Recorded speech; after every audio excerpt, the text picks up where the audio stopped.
What's going on, everybody? Welcome to episode 10 of the Tuohey Talk Show. I have a special guest with me here today, Anthony, or AllDayA on Twitter. He's a good friend. Well, I'd say a much better friend than before. I mean, we started talking, a few months ago now? And yeah, very, very similar style of trading. Anthony's also a long bias trader here. We trade very, very similarly, in my opinion. But I want to let Anthony introduce himself here. We're going to talk about essentially the state of the market today. We have a chart from literally today. I'm recording this on May 5th. It's a Thursday. I don't normally do this on Friday, but I will not be in the office tomorrow. So trade from today, despite the market being down over 4% at one point, and Anthony still crushed that long. And then we're also going to get into kind of a topic that I think Anthony and I both find very interesting is the current state of the real estate market too. But before we get too deep into anything, Anthony, go off, tell the people about yourself, anything you think they should know, and give them a little introduction.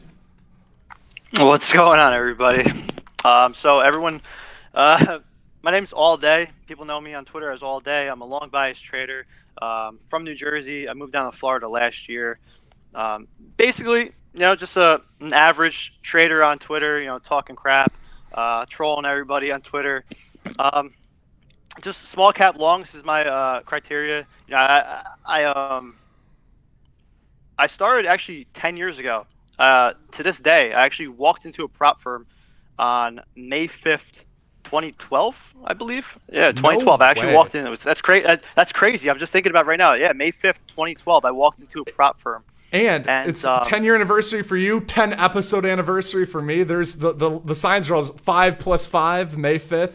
It's crazy. That is That's wild. Really weird, I'm just thinking about that right now. Actually, it should be in my memories on Facebook or whatever. But yeah, I walked into a prop firm, and ever since that day, I was just hooked. I went to school for biology to start. I wanted to become a physical therapist or a doctor, and then I bombed up. You couldn't get lower than a C or a C in biology in any of those courses, or else you had to retake it. So I got a C in biology. Funny story. And then I was like, F this. I'm going to go into economics and finance. And I switched. And so I graduated with an economics degree. And then my senior year, I took an investment course, and I shorted Apple that year, and I made a lot of paper money in that class, and I won that little the challenge in the class, and then I walked into a prop firm about 2 months later during the spring semester in May, and I walked into a prop firm and I was completely hooked. I didn't end up trading for the prop firm because it was basically a scam. It's like, hey, we want $10,000. I was like, hey, I don't know you, and so I was like, I'm a Jersey kid, I'm not like the proper Jersey kid that you guys will see, but my dad's not a lawyer, stuff like that. But yeah, so I walked into a prop firm, and ever since then I was hooked. And then we actually learned about Tim Sykes a couple months after that, and we dove into some videos. Yeah, seriously, Bryce. I mean, after that we dove into some videos, Tim Sykes, and then then I heard of Nate through Sykes, and then I became buddies with Kunal through Nate, and I signed up for a chat from Bulls on Wall Street with Kunal, and he introduced me to a whole world of freaking trading, and ever since then, he worked with me one-on-one till that day, and that's it, man. And I just took off and started doing my own thing. And then you know me from Madaz, right? From way back then. That would have been like 2017, 2018, and then I haven't wasn't there for a few months, and then I just kind of went to Twitter, and from there, that was where I started. I met a lot of people through the Sykes community, and then just Twitter too. A couple of my past guests, Ron, Connor, met them on Twitter, met Anthony back with Madaz, but really started talking through Twitter. I think we're just in Twitter DMs for a few months. Yeah. That's normally how I. Yeah, I remember 2 years ago. Was it 2019 or 2020? I think you or Matt hit me up and were like, "Hey, do you want to do a podcast with us?" And I was yeah, I'm definitely down to do it. I'm like, yeah, of course. But then I think Matt has told me not to because I was like a rowdy person, and I was just like, could definitely kill his business. Yeah, because we had Matt and I, for those of you guys who don't know, and I know most of you do, we had the Beyond the PDT podcast, Matt and I, and I think we got up to almost 20 interviews and just a bunch of different Twitter traders, and it definitely was Matt that reached out, and we ended up. It must have been 2019 because I believe we stopped in the summer 2019 doing those. We were just I was still in college then. I was doing internships. I was kind of back and forth. I hadn't like made that full decision. Like, okay, am I going to be like a full-time trader? I remember I was in Colorado working for a larger aerospace company's supply chain, and I wasn't making any money trading. I mean, it was summer of 2019, right? Like, of course, even there was nothing moving, but I was still like, I'm done with this. I'm done with this internship. I'm just gonna focus my full time on trading. I didn't end up doing it, but I did end up dropping out of college the next year, and I got very fortunate. It was one of those like risk decisions, right, where I saw the market getting really hot after that COVID bottom, and I was like, this could be a once in a lifetime opportunity, and I want to make sure I've got my full attention to it. And it turned out it was a once in a lifetime opportunity. Yeah, turned out good. Yeah, it turned out really well. I got really lucky. Hopefully, I don't need that college degree if we keep this. I'm going to pull up this SPY chart real quick for you guys. I mean, this is a pretty brutal drop today. It's wild. It's wild, man. Before COVID, the small cap market was insane. Oh, that's the wild part. People think during COVID, the 2020, 2021 market was crazy. Bro, 2018, 2017, 2016, we had a runner, Bryce, that went from $4 to $120 in 4 or 5 days. I mean, blew people out. Like, you want to see, like people think INDO was a runner or Vera was a runner. Like, go look at the chart on Bryce, DRYS, when in 2016 when Trump got elected. I mean, that thing freaking blew off. And we still, I mean, even before 2020, I mean, we SPI and all these names. I mean, ever since 2020, I mean, how many names have we really had? I mean, DWAC, I think of LGVN maybe, but in terms those runners are a lot less than what they were. Yeah, I was gonna say, like the true black swans like they used to be. Mm-hmm. I mean, we haven't seen one. I mean, you're gonna not this year.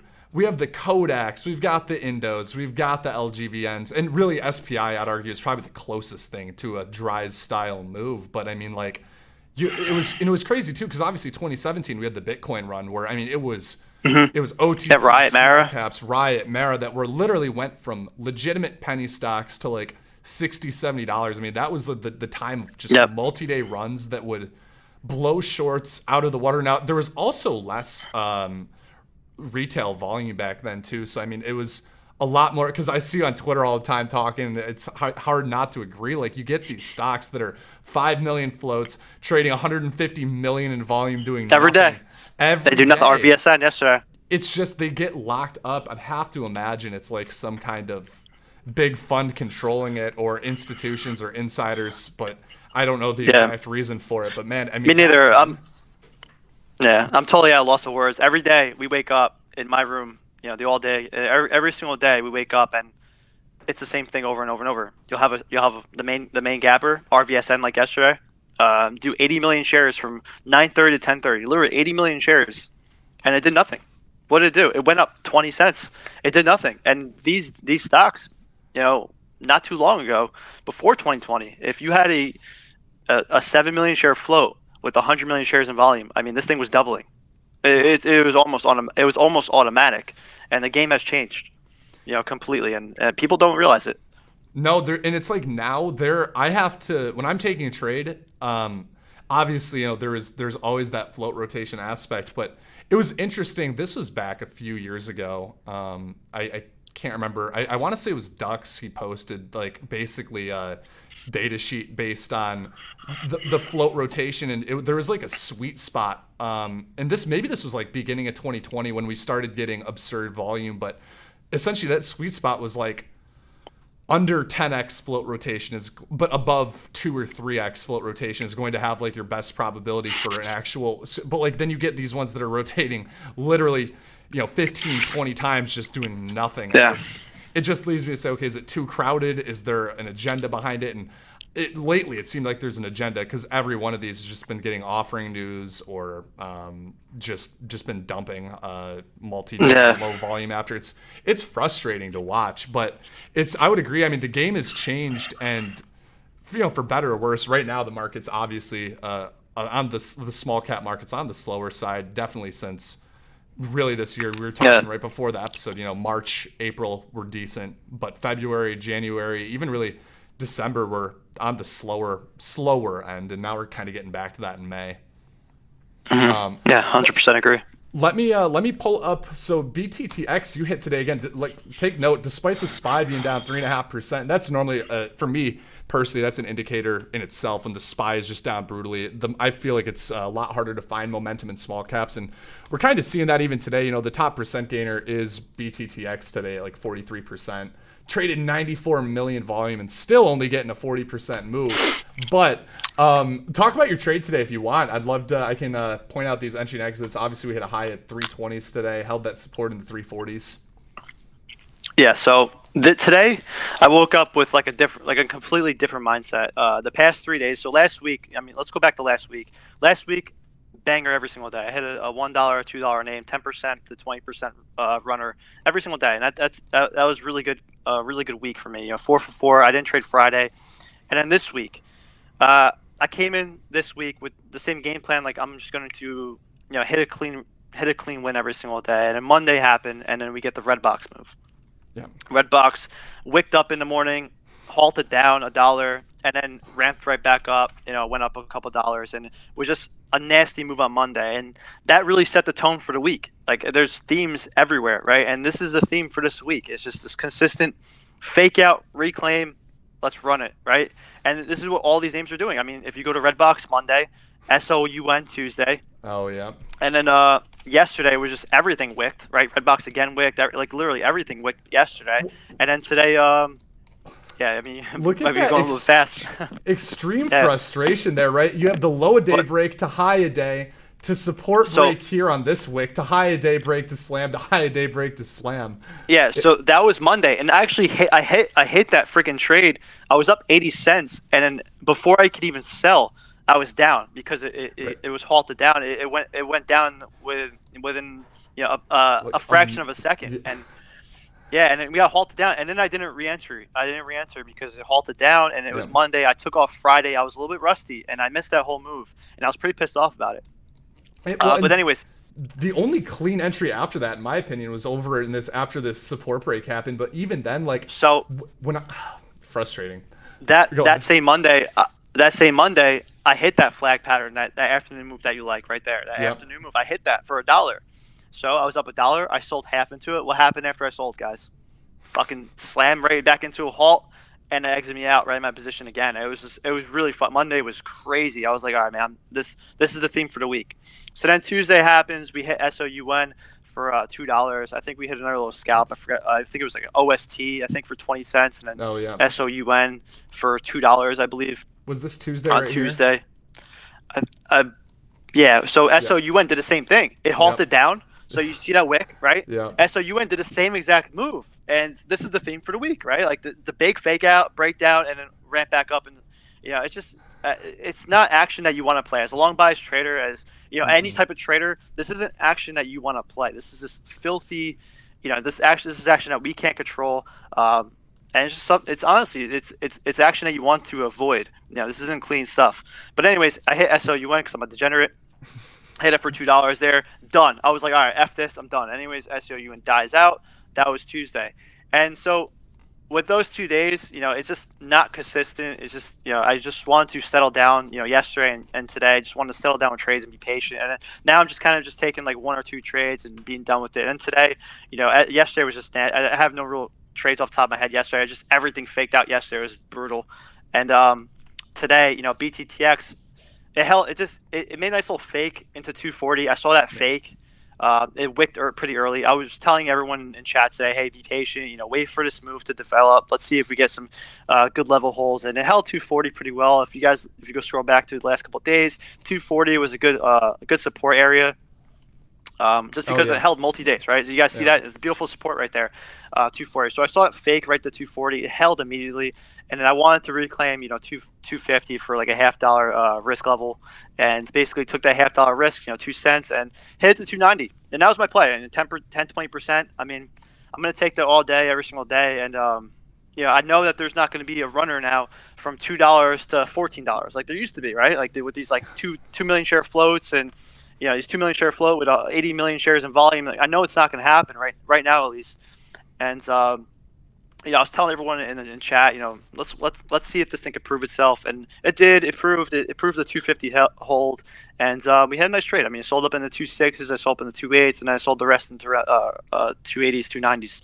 So that was the trade. I missed the whole $3 plus move, but once again, I'm not here to hold onto stocks because they haven't proved that they can hold up. Right? Prove to me that you can hold up, and then I'll consider doing some all day longs like I was in March and April, right? March and April, we were having all-day holds like Veru and some other moves. And that brings me to a question that I know, but people who don't know who you are, so they know I'm a relatively scalpy long bias trader. I'm still trying to work on those all-day holds. You do a really good job at adjusting, it seems like, based on market conditions. So in this slower market, it wasn't like that, Bryce. Yeah. It wasn't like that, though. Sorry to cut you off, but it wasn't like that. I mean, I was in your position too not too long ago. It's really hard to adapt, but I'm getting really better because I'm putting in long hours and long days now. It's not like when I was, moderating in Bulls on Wall Street or when I was moderating in Mad As Money. It's not like, I'm putting in these little half-hour, these little these little 1 hour days and then bouncing, right? I'm here all day. And I'm really focused in. I'm getting a little bit older now. I don't have the 4 o'clock meeting to get drunk with my boys. You know what I mean? So I'm putting in long hours. My girlfriend, she's working now and she's long hours too. So I have nothing to do besides stocks, right? This is my life now. And this is where all day takes it to the next level, right? Because I finally settled down and everything's all settled and everything like that. So now I'm just learning. It's all about cycles. These cycles, I'm getting better and better and better. And maybe that short bias account opens up by the end of the year. I might try it again. I did it in 2019, but just looking at the data for those guys, I talked to a lot of good short bias traders from Puerto Rico. All those guys moved down to Puerto Rico, and one of my good friends took my course, and he's a really successful short bias trader. He just wanted to see what I did, and I'm considering it, man. The data's there for those guys too. So, I'm just trying to learn every single day, man. You just gotta learn. It just never ends, man. That's why I love trading. It just never ends. Just keep learning and learning and learning and learning. You're never gonna reach the top. Well, and that's the beautiful part, right? It is so cyclical. I mean, I've been trading. I got started back in 2017, so coming up on 5 years. But again, for me, I don't know how you were when you started. You had that. It sounds like you caught that bug instantly. I was like 2.5 years of just kind of back and forth, but it was great that I got to see those different market conditions and really how it's changed since then. And that's what trading is, right? It's like learning those different cycles. There is never I am the best, because as soon as you get, we saw so many traders in 2020, 2021 that made all this money and now blew up because they were just completely YOLO hodling, and that doesn't work anymore. Well, here's another aspect of Twitter. And trading today, there's data. When I first started trading, I had no indicators. I had no volume forecast indicator. I had nothing. It was just trying to look for a pattern and see if it worked or not. There was no 70% small caps fade from open, the open, right? These people you have this data today, and it just makes it so much better. Do you think there's an overload of data sometimes, though? Do you think there's sometimes an overload of data where essentially too many people find that, and that's what changes the markets eventually, or at least weighs into it? Because we had so many people. It's a tough question. Yeah. Because I'd have to imagine, right? Shorting. I was going through data a couple months ago, and just historical data, and based on the back testing I ran, shorting an opening gapper. And I know there were runners, but shorting an opening gapper with a risk on pre-market high from literally 2 years, 2018, 2019, massive edge. And then though, when so many people catch on to that, right, and they start getting squeezed out and they fail to change those rules, that leads to those massive squeezes that we saw. Again, primarily going into, I'd say from April/May of 2020 is when we started seeing the real signs of life, and then ramping up into the end where we kind of found that peak, I'd say, of craziness in January, February 2021. Not to say there weren't runners anymore, but I do know a lot of shorts who became successful during that spring, summer 2021 again, because we just had massive range both sides, but it always interests me. Is there an overload of data sometimes? I don't know. I don't know what the answer to that is, but see, I didn't have any of this data till recently. This is really just it's brand new. I mean, like this data. I mean, unless people had this years ago, I wasn't aware of it. But the reason why I'm a long bias trader is not because of data. It's just because I was good at doing what I do. And if it's not broken, like I was taught, like if it ain't broke, don't fix it, right? Yep. So this is one of the reasons why I'm a long bias trader. If I tried to do the whole shorting thing in 2019, it didn't work. Didn't work for me. But I didn't have that data that's out today. And maybe I'll start getting back into it. I'll open up another account, and they're even tracking broker locate fees now. Yep. This guy Day Trading Zoo on Twitter. I don't know if you know who he is. Day Trading Zoo. I've seen him before. I've never actually looked into him. Yeah. This guy just drops data. I mean, this guy's a genius. I love people like him who just drop free info all day, every day on Twitter. And this guy is tracking locates on every single broker right now, like Centerpoint, Cobra, everything. And he's tracking, locates. And I'm gonna look at this data that he's posting, and I'm gonna find the best broker for locate fees and stuff like that. And I'm definitely gonna give it another go within maybe this year or next year, because there's a lot of downtime right now for long bias guys like me. Like if we're going into another slow cycle right now. I don't see any themes popping up anytime soon. And I'll start looking into maybe trying to get a different strat going, because I mean there's so much data on the other side right now that it's definitely something to look worth looking into. I think this is kind of a cool question then for someone like you who's been long biased for basically 10 years, right? I mean, I know you said you went through, you did short a little bit 2019 and whatnot, but most of your data was discretionary, like doing what works. It was just by trial and error. You weren't going through all these spreadsheets. You weren't doing all this and that. If you decide to go short bias, how are you going to create a strategy around that? Is it going to be just based on what you see? Is it going to be more hard data based? What are your thoughts on that? I think going back, that would probably be more hard data based. I mean, it's there, right? All the data is there for shorting small caps. It's all there. So there's nothing I really have to do. I see it. And the good part about being a long bias guy and understanding, hey, what stock can explode? I see what's going to explode. I can see it. A lot of the guys, they always add. That's their problem. These short bias guys who end up blowing up, they always add into where we're going long, right? And your positions are always similar to mine. Where we're going long, they're always adding. If we can just avoid those plays, I mean, how can we not win on that side? Right. No, agreed. Just knowing when to stop out versus, it's up too much. It's up too much. I think that's probably one of the biggest beauties of starting off as a long bias trader is generally it's if I'm not, there are going to be times I'm not confident to long, but in the same breath, I'm just looking at that chart and I'm like, this is not a short either, because it could break down, but like, man, this has some wild potential. Yeah. Where I might take some smaller size, wider risk kind of thing for those supernovas. But I mean, those black swans, they give you exit signs if you're not add as a short. You know what I mean? If that's not your mentality.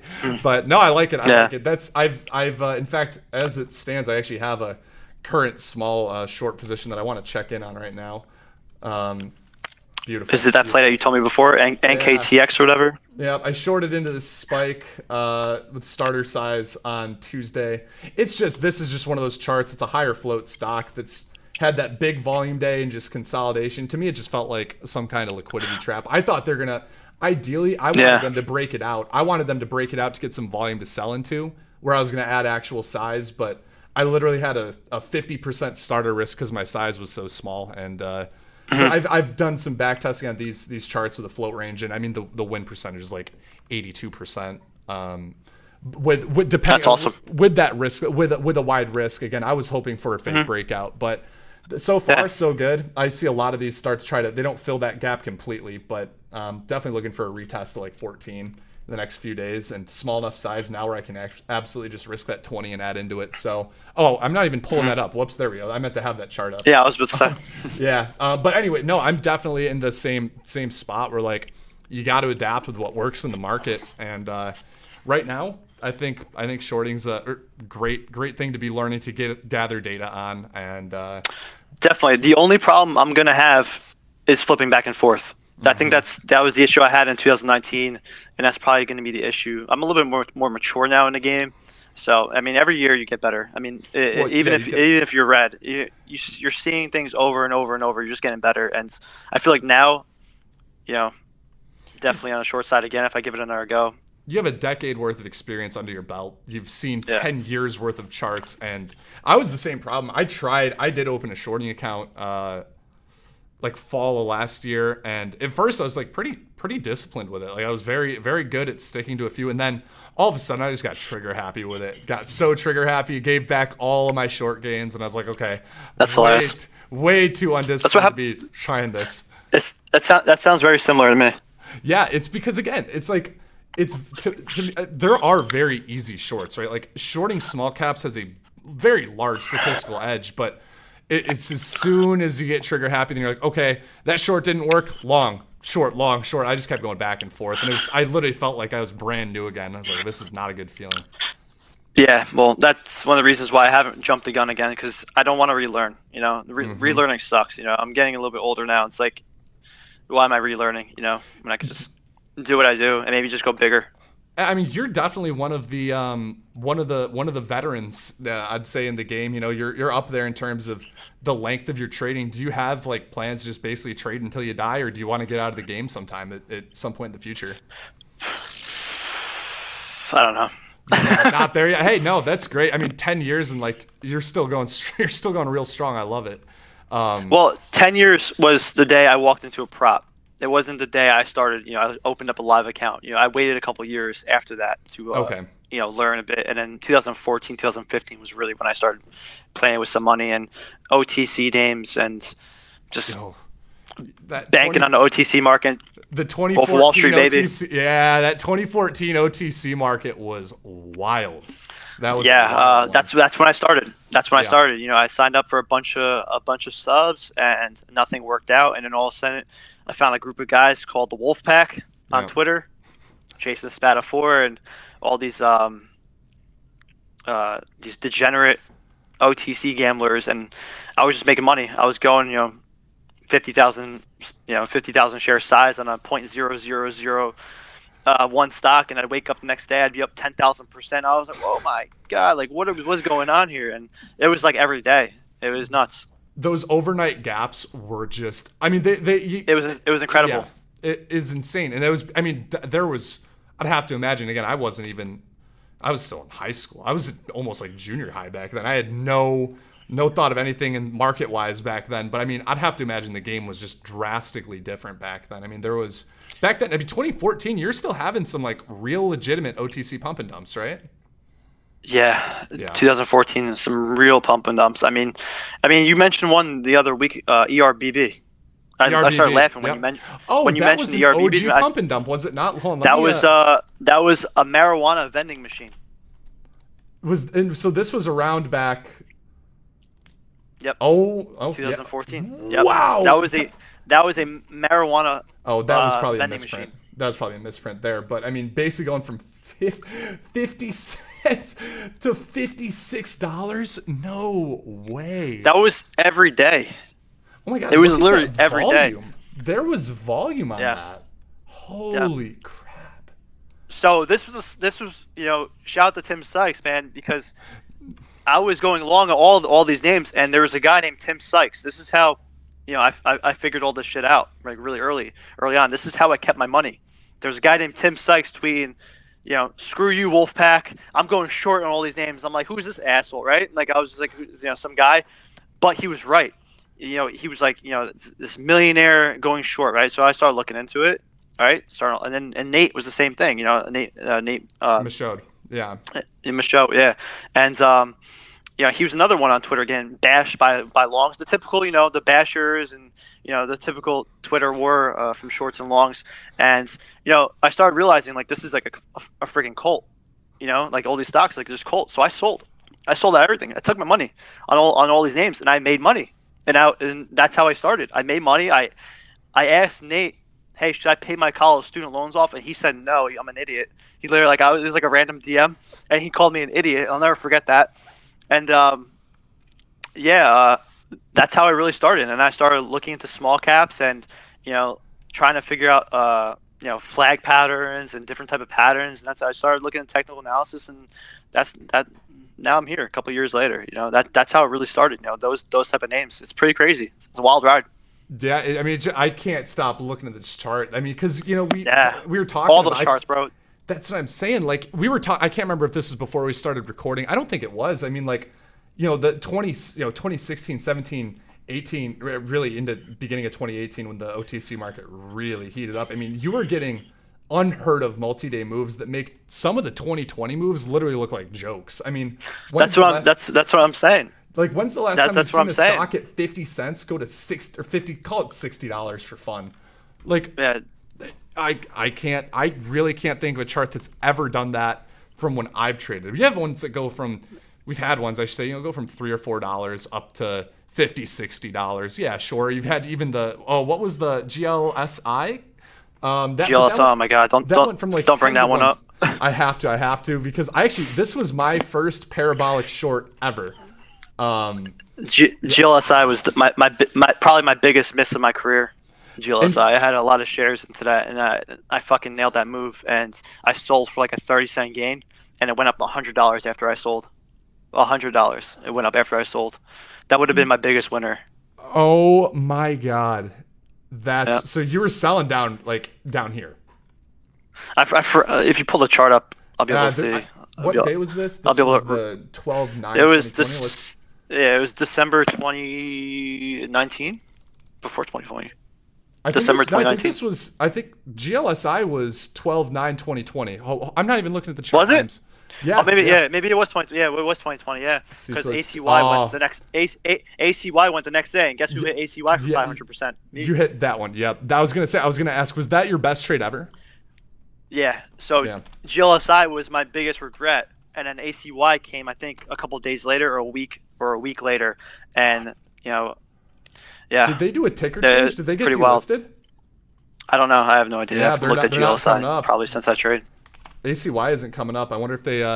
They did. I do believe they. Yeah, something did happen with ACY. Yeah, I do think they did a ticker change because I remember watching that. They were there was news going into that, and it was like running up again. I was like, maybe I'll swing long this one, and I'm glad I didn't because I ended up just dumping. But yeah, these. Wow. Yeah. But like again, that even still, that's crazy. That's a wild one. ACY was one of my biggest trades ever after that. Yeah. I remember you showing me that chart. That's a wild chart that you had. Yeah. You had like a $5 average and six. Yeah. It was a 606 average with a $6 risk, and I wrote it up all the way to $33. Everyone and their mother were short on that trade, and I never understood it. I never understood why everyone was short on this trade, because that was like, when things were obviously working. Like the small cap game was pretty fun. That's when a million share float, with 100 million shares in volume, would make these type of moves. And at that point, I never understood why people were shorting at that spot. And I remember people blowing up that day, but there I was, owning a $6 average. Literally the only person on Twitter with a $6 average on a $33 stock. That was was the day of the micro floats. You know what I mean? Like those. I miss it. One day I have faith it'll come back, but who knows? I hope.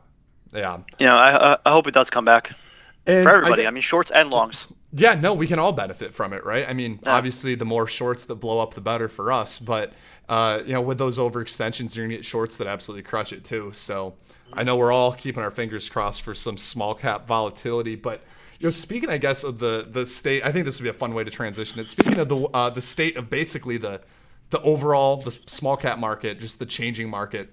I know that you and I have some pretty similar ideas about the real estate market, which I would also argue is kind of overextended.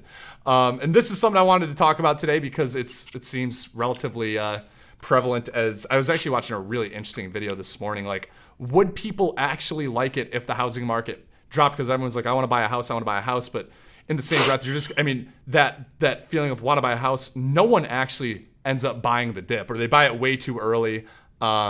And then you're gonna just have homeowners that are scared to sell, right? Because basically the concept was these housing prices. Let's say it's like I think here in Austin where I live, I want to say the median or mean value of a home is either $650,000 or $800,000. I can't remember that figure.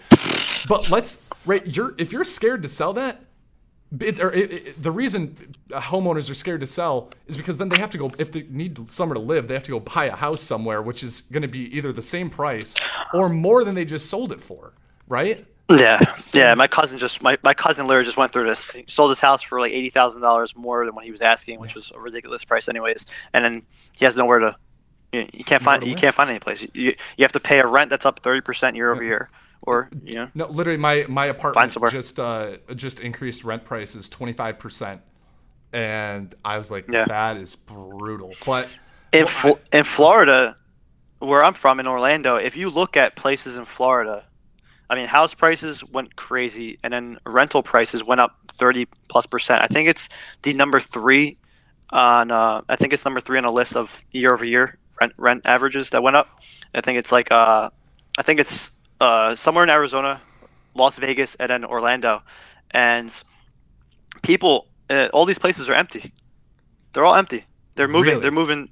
Yeah, I mean, if you look at any like real nice like luxury type of place in Orlando, they're all empty right now. It's wild. Like everyone's moving out of Orlando. Can you believe that? Everyone's moving out of Florida right now. People are moving out of Orlando. Like the U.S. Census from last year, 2021, only 8,000 people moved to Orlando last year. It's crazy. It's wild. Like in Florida, it's supposed to be where we go for like cheaper prices, but it's wild, man. Austin's terrible. I feel bad for people. You guys are gonna get crushed with those property taxes in Austin. People are getting crushed with property taxes right now because of all what happened in Austin. Well, and it's happening everywhere. That's like the inverse here. I mean, we have so many people moving here, and that's why our real estate value is just, it's unfathomable. And it sucks for some, like, first of all, I almost don't want to buy a house because of the property tax problem, right? I think I don't know the percentage off the top of my head here, but I mean, it's insane in Texas because they have to make it somewhere. There's no state income tax, and so they hammer you with property. Yeah, I mean, before we get into this, you should like definitely warn people that we're not professionals on the real estate market. We're small cap. We're small cap professionals. But yeah, real estate. Yeah, I don't know the slightest. I'm not gonna lie. I just go by the limited data I see, and just like looking with my eyes. You know what I mean? I think that's a very undervalued or appreciated. It's true. You can see it, right? Like, yeah, you're not going to know every exact figure, but what you see is huge. And I mean, what I see every day on the way to work or on the way downtown or whatever, I see traffic that every month is getting worse and getting worse. And I also see no houses being built right now here. Mm-hmm. And I see the apartment situation here is insane because the opposite side of what's happening in Orlando, they don't care. Like, you don't negotiate rent prices here because they'll fill your apartment tomorrow. It's insane. Yeah. And so they can afford to do this and keep doing it.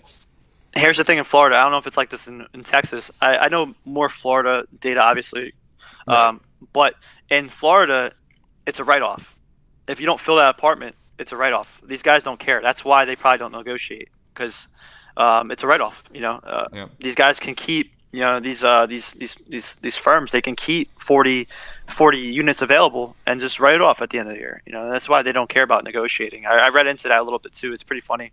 That's interesting. But yeah, Florida's interesting. Yeah, I think a lot of places around the city, or around Orlando, like Kissimmee area, I think a lot of like the West Coast areas are just going to get crushed. I mean, 30%, 40%. We're going to see it because, I mean, even where I was looking to move to Destin, I was looking to buy a place in Destin last year and, I lived by my buddy Kunal. And the market in Destin, I mean, we're talking like people literally flipping houses for 100% in 6 months. Like, where did it come from? I was looking at apartments. I'll never forget this. In like 2016, I was looking for to buy a condo by Kunal for like $75. I'm not even kidding, like $75,000, $80,000, like a 2-bedroom, 2-bathroom. Those places are like $600,000 now. It's wild. It's wild, man. And it's just I don't know. I don't even know if they're real people buying it. It's like the market makers of the real estate market. It really is. If you look at Zillow and the transactions every 3 months, 3 months these houses are getting flipped. Are these even real people, or are these like the market makers of the real estate market, BlackRock? It's Yep. wild. It's something definitely to look into. And If you're looking in, definitely ahead, if you're no, looking go ahead, into yeah. yeah, if you're looking into buying a property right now, especially with rates going, and they were still at like all-time high prices. The prices haven't shifted yet at all, and the rates keep going up. I mean, where's the bubble? When does it pop? I'd definitely be aware of buying, particularly right now. I mean, last year maybe you're probably safer. 2 years ago, definitely safe, but you definitely got a cushion if you bought some 2 years ago. Well, and I know we were talking But now before it's this. A big part of your reasoning for that is the supply, right? I mean, at some point, the supply is going to catch up. Yeah. So if you looked at, so I talked to you about this in like February about permits, right? New builds and permits. I look at new build permits all the time in Florida, and there's areas too, like in Arizona. New build permits in February, they take about 18 months to build, right? Take about 18 months, and new permits for new builds, I mean, were higher than what they were at the peak of 2008. Yeah. So, Yeah. Well, and I mean, I was down in Florida. Oh man, just about a month ago, very beginning of April, and that was what shocked me the most. Because again, I live in this bubble in Austin where I see everything going on here, and then went down. I was in Naples, then I drove to Miami, then I drove up to Tampa, and started off in Orlando. So I kind of got all the big ones. Well, not Naples, but you get the point. As soon as I got to Tampa, I was shocked at how many houses were being built. I mean, everywhere. yeah. You could not drive more than a minute without seeing a new house being built, and it's probably because of the permits. It has to. I mean, that Yeah. has to be So why they're able to do that. my girlfriend and I, when we were moving to Florida, we visited Orlando a couple of times, and we were looking at houses. And every time we were looking at new builds to build a new house, and every single time we went to a place for to get some paperwork done, or get some builds, whatever prices, sold out instantly, sold out, sold out, sold out, sold out, sold out. It's not people buying these houses. If you looked at the data for I get all of my data off of Redfin and Zillow. There's this guy on YouTube. He's a really good YouTube. It's Reventure Consulting. He's super negative on the housing market. He's super negative, but I love his his pizzazz. Like it's so funny. And I think he lives in Austin too. And yeah, I'm pretty sure he lived in Texas or Austin. I think that's what he said. And he brings out all the data, so it's like I don't have to research it myself. And he just goes off of data off of Redfin. And if you look at like 9 million homes in Florida, like 2 million are owned by investment firms. Yeah. Not even people. Like 2 million houses. It's almost like a pump and dump down here, down in Florida. So it's just. I can't find I don't think I saved this one because I did have some data coming into this that I was gonna kind of go off of, and I don't. Yeah. I can't remember what I did with that. I must not have dropped it in this link that I had, but I believe 2020 or 2021, $90 billion worth of U.S. real estate was purchased by foreign investors. Like investors, these aren't retail. This isn't retail. This is foreign investors. This is their safe haven. $90 billion worth. Right, like I don't know what the total real estate market is in the and the wild part is, and I know because I know I guess it's not probably all that much, but that was still lower technically than inside investment, like within the United States, investment groups within the United States, but foreign investors who literally are not here, they're just buying it as an investment. They don't see it. They're never. Here. It's just wild to me. And so like at some point, and that's kind of the research that I had done, and full disclosure, what I'm about to start talking about on my end, I did find on a very interesting post on Reddit. That being said, I did go through and confirm the data because I was curious, because obviously you can make up whatever you want. The length of the post is his opinion based on the data, but the data was all accurate. And I think probably one of the most interesting ones that I was showing you right before I actually can pull this up. Let's see. This time I'll actually remember to get there we go. Look at that. Basically, so CMBS is commercial mortgage-backed securities, so not retail. This is commercial buying.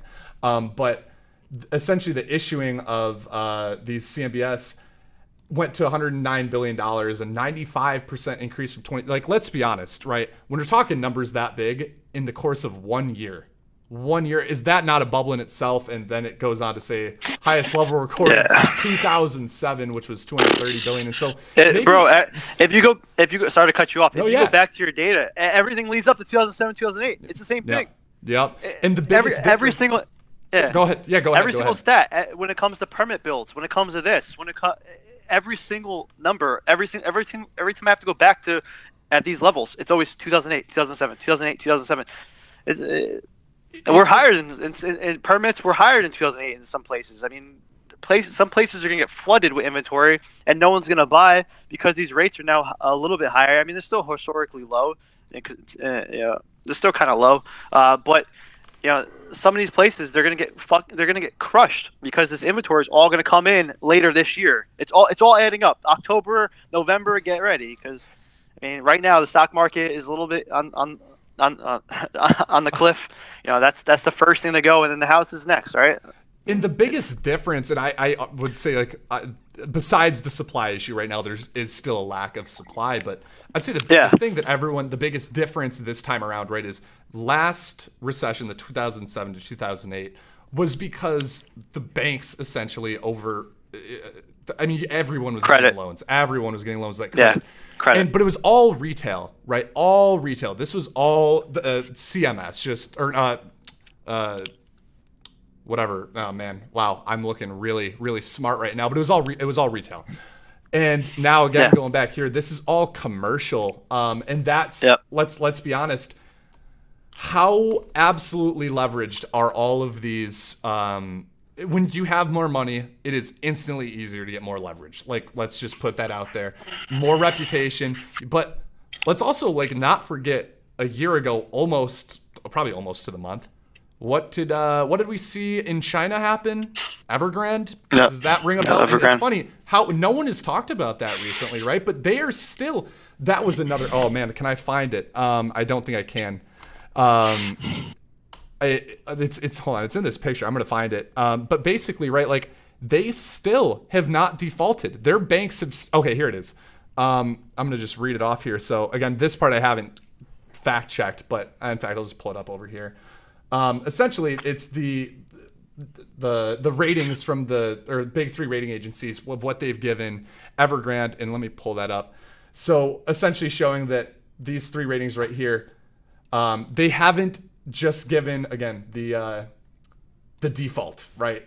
They're not just defaulting. They're not defaulting it because they are so screwed. And if this data is right? If the data is right, they're screwed, and that's hundreds of billions of dollars just with Evergrande alone. Now what happens when we get to all the US side of things, right? Where again, a lot of foreign investments over leveraged. And once we get that supply coming in, if they default, it doesn't matter. Retail is screwed. Commercial is screwed. We get into, again, I know we're looking at worst case recession, depression scenarios, and everyone's so funny. to be a perma-bear, right? Yeah, it's just funny that two long bias guys. I've been long bias since I've ever, forever. I've been long bias, positive attitude always. But man, I mean, if I ever seen a stock not to buy into, it's housing market right now. Right. No, and that's you know what I mean. We're long biased, right? But I think we're still justifiably cynical. I mean, at what point? It's definitely a chase. You don't need to be a market wizard. You don't need to be a genius to realize that the SPY itself. Hold on, what is that? I can't remember. Is it I'm SPY and pull that up here from that COVID. Now I know we're going from lows.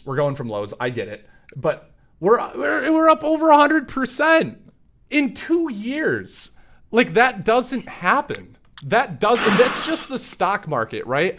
This isn't some indication of. I mean, obviously, when the stock market's going up, most other asset classes are also rising, right? Unless they're going against this, unless they're inverse. But you're going to have every price. I mean, inflation. Everything in our lives has gone up drastically since 2019, and it's we can blame it on the pandemic, but I think we can also blame it on was it $13 trillion printed, right? Every single sign adds up, and it's everyone's every single scenario. And Every everyone's like, single scenario adds but up. all the money in the market and this and that. Like, where did that money go? I know we got. I think the data was out of the 13 trillion. 1 trillion of that went to United citizens, right? Like it went to the average Joe. Okay, the other 12 trillion given to large companies, given to large firms who have made a lot of money. And guess what? When the U.S. starts essentially, raising interest rates, right? That's how the government gets their money back that they printed. Start raising interest rates. The government is not going to lose. They will when they need to start getting that money back, and all of these these large firms, these companies are over leveraged, and they're the first to start selling, and they currently own 1 or 12/13ths. I'm not doing that math of that money printed. Guess what? Their selling is going to absolutely affect your 1/13th. Our 1/13th is retail, right? That's how I see it at the end of the day. Yeah, I mean, I see the same thing. I mean, I don't think too many people disagree. I mean, it's hard to imagine. I mean, someone being more long biased than I am. It's hard to imagine. You say that though, and it shocks me. It shocks me the amount of people that are still, and for what it's worth, does it matter? And what would a real estate crash lead to? I don't know, because the market's already overinflated, and we're already, but I don't think there's any question there that it looks like. I don't think there's gonna be a crash. This is the thing. I don't know if there's gonna be a giant crash in the housing market, right? Okay. I think the bubble needs to burst, and I'm looking. I don't know what defines a crash, right? Is it a 30%, 40%? Is that a crash? I mean, I think we can move, down 20, 30% to where we're at right now. Right now it's crazy. Right now the housing market's insane. The inventory thing is their saving grace, and then the credit. Everyone's credit is much better than it was at 2008. I mean, everyone's average credit is way up. That's their saving grace.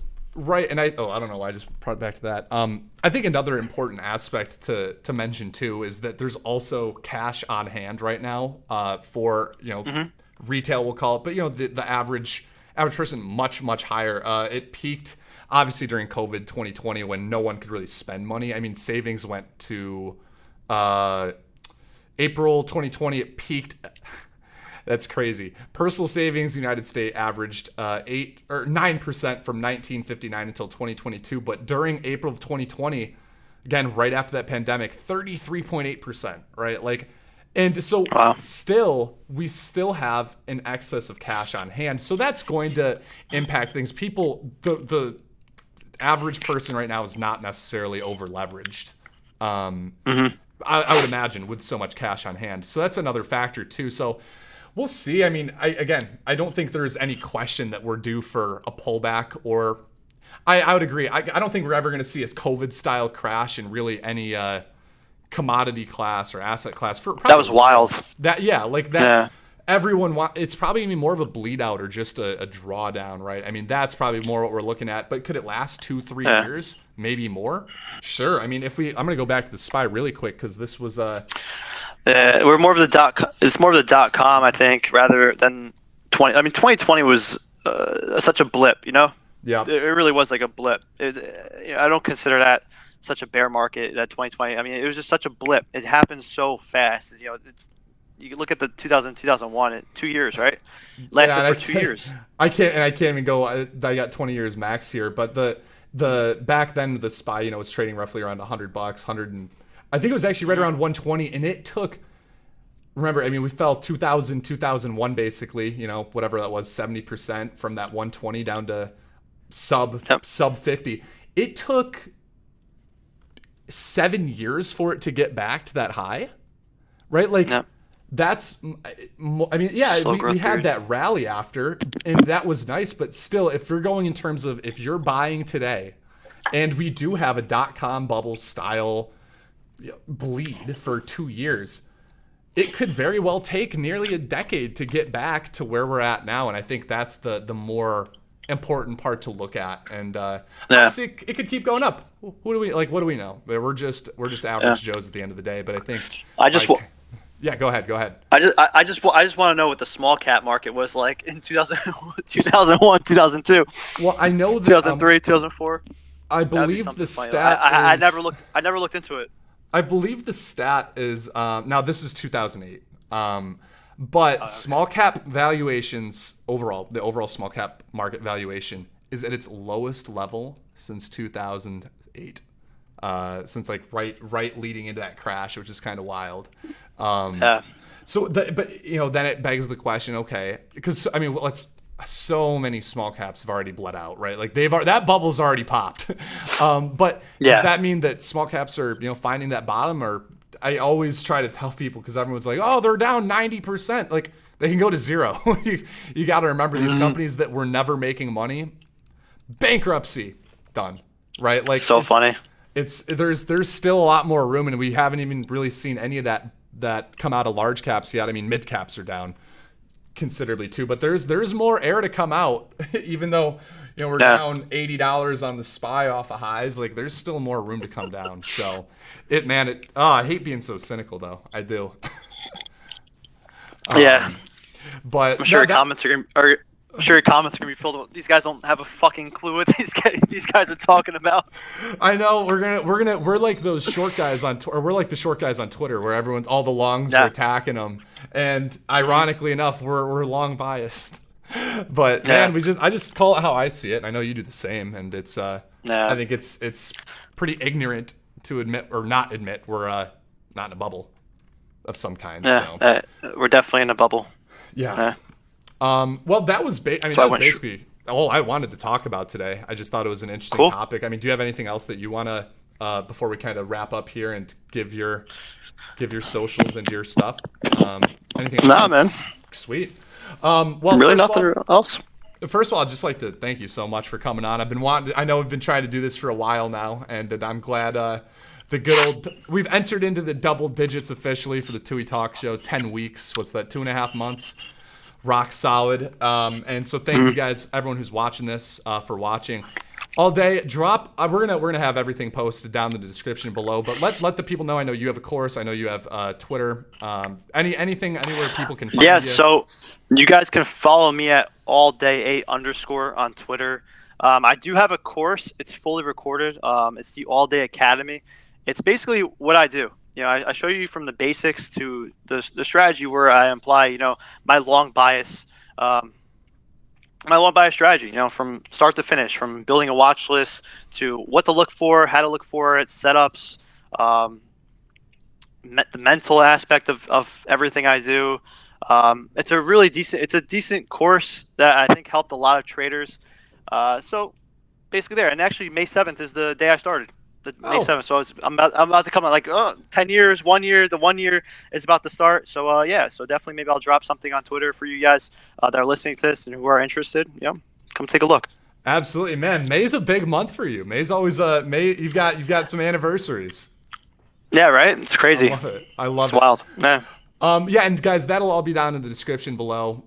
And I just want to say again, thank you so much for coming on, man. I know we talk. Yeah, although we talk a lot less these days now that I'm not sitting in front of the screens all day. But yeah, I definitely miss your messages. The firm will definitely need you back soon. The firm. The price targets. Yeah, I'll start setting some firm price targets for you. I'll join the firm as a price target setter. You know, to SPY to 1 million after we bottom out. But of course, I'm only going to do it hindsight though, as that's okay with you. The firm dropped the price target today. The SPY's new price target is 0. What were the out of curiosity? What was the firm's price target for your puts? 0. Wait, no. We're looking for 0. No, I have 400.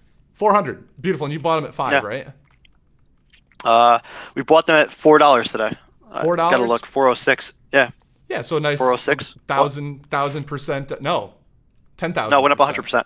No. I'm saying if your price target's 400, I meant the price target for the value of your put. Like you bought it at 4. What's your price target? The firm. My price target for 14,560%. Beautiful. I like it.